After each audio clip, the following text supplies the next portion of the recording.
রং বেরঙের ফুলকো লুচি নিয়ে আজকে আপনাদের সামনে হাজির হলাম। প্রথম থেকে দেখতে থাকবেন, রেসিপিটি আসলেই খুব দারুণ। এখানে আমি পালং শাককে সিদ্ধ করে নিয়ে জল ফেলে দিয়ে এটাকে আমি ব্লেন্ড করে নিচ্ছি। তারপর আমি একটা বিটরুট নিলাম অল্প করে, বিটরুটটাকে আমি এভাবে গ্রাইন্ড করে নিচ্ছি। এই যে আপনারা দেখতে পাচ্ছেন ঠিক এভাবে আমি দুই কালার দিয়ে দুই রকম করে আজকে আমি বানাবো লুচি। আপনারা দেখতে থাকুন রেসিপিটি। প্রথমে আমি 2 টেবিল চামচ ময়দা, লবণ, চিনি, কালো জিরা, তারপরে আমি অল্প করে তেল দিয়ে এটিকে খুব ভালো করে মেখে নিচ্ছি। তারপর আমি এখানে বিটরুটের শুধু রসটা দিব চেপে, বিটরুটটা দিব না, কারণ বিটরুট একটু তিতা তিতা হয়, তাই আমি এখানের মধ্যে ইউজ করছি শুধু বিটরুটের জলটা। আর যেটা থেকে যাবে ওইটাতে অল্প জল দিয়ে আমি এইভাবে মেখে নিচ্ছি, তাহলে আপনি সম্পূর্ণ কালারটি পাবেন। আসলে বাচ্চারা তো সবজি খেতে চায় না, সেই জন্য আমি এই পদ্ধতিটি করে দেখলাম, দেখি বাচ্চাদেরকে কোনো রকমের সবজি খাওয়াতে পারি কিনা। আর এটা রং বেরঙের বলেই বাচ্চারা আসলে খেয়ে ফেলবে। আমি যেভাবে করছি ওইভাবে আপনারা বাড়িতে করে দেখবেন, সবাই খুব আনন্দ নিয়ে খাবে। আমার বাচ্চারা তো এটা খেয়ে আসলে এত বুঝতেই পারেনি যে এটা আমি সবজির রস দিয়ে করেছি।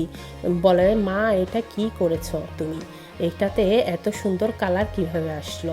ওদেরকে তো প্রথমে বলিনি, পরে আমি ওদেরকে খাওয়ার পরে বললাম এটা আসলে আমি সবজির রস দিয়ে করেছি।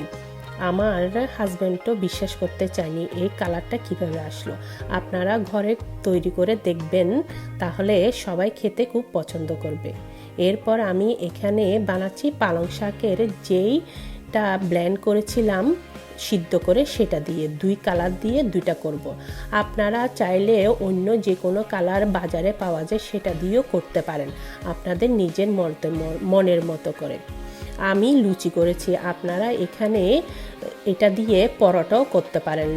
আমি ছোট ছোট করে ভেজে বাচ্চাদের খাওয়ার সুবিধার জন্য লুচি করেছি, কিন্তু আপনারা চাইলে এটাকে রুটি করে কম তেলেও করতে পারেন, তবে একটু মশলা বেশি দিয়ে এটা করবেন, তাহলে খেতে খুব ভালো হবে। এই যে দেখুন 2 কালারে দেখতে খুব দারুণ হয়েছে, তাই না? এবং খেতেও কিন্তু খুব ভালো হয়েছে। আপনারা বাসায় অবশ্যই ট্রাই করবেন।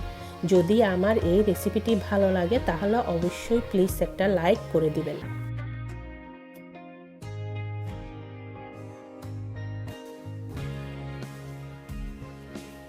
এইসব কালারফুল সবজি দিয়ে আমরা কিন্তু অনেক রকমের জিনিস তৈরি করতে পারি, যেমন এটা দিয়ে আলুর চপও তৈরি করা যায়। আমি কিন্তু ঘরের মধ্যে আলুর চপ ভিতরে ডিম আর মাংস দিয়ে পুর করে ভিতরে এটা বিটরুট দিয়েও করেছিলাম, খেতে খুবই সুস্বাদু হয়েছে।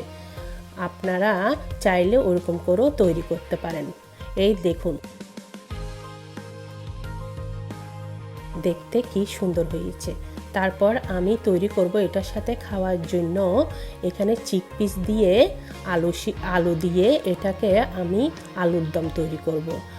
এটা আমি বাজারে কিনতে পাওয়া যায় চিকপিসটা, আমি ঘরে তো এগুলো করা যায় না। আমাদের এখানে কিন্তু চিকপিসগুলো এরকম ক্যানেই পাওয়া যায়, তো আমি অল্প সিদ্ধ করে এটাকে করছি।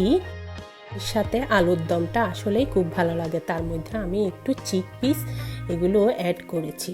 তো যেভাবে আমরা সবসময় রান্না করি আলুর দমটা আমি ঠিক সেভাবেই রান্না করছি। এই যে মশলাগুলো যেগুলো আমরা রেগুলার ইউজ করি, আসলে আমরা সেগুলোই সব কিছু ইউজ করছি। আপনারা চাইলে আপনাদের মতো করে এটা মাংসের কারি অথবা যে কোনো কিছু দিয়ে খেতে পারবেন। লুচি কিন্তু যে কোনো কিছুর সাথে যায়, মাংসের সাথে যায়, সব কিছুর সাথে যায়। আজকে আমি আলুর দম রান্না করলাম। যদি আমার এই ভিডিওটি ভালো লাগে, আমার এই রেসিপিটি ভালো লাগে, প্লিজ লাইক, কমেন্ট এবং শেয়ার করবেন।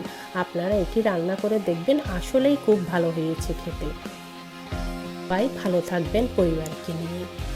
সকালের ব্রেকফাস্টে আসলে লুচি হলে ঠিক জমে যাবে। সবাই ভালো থাকবেন।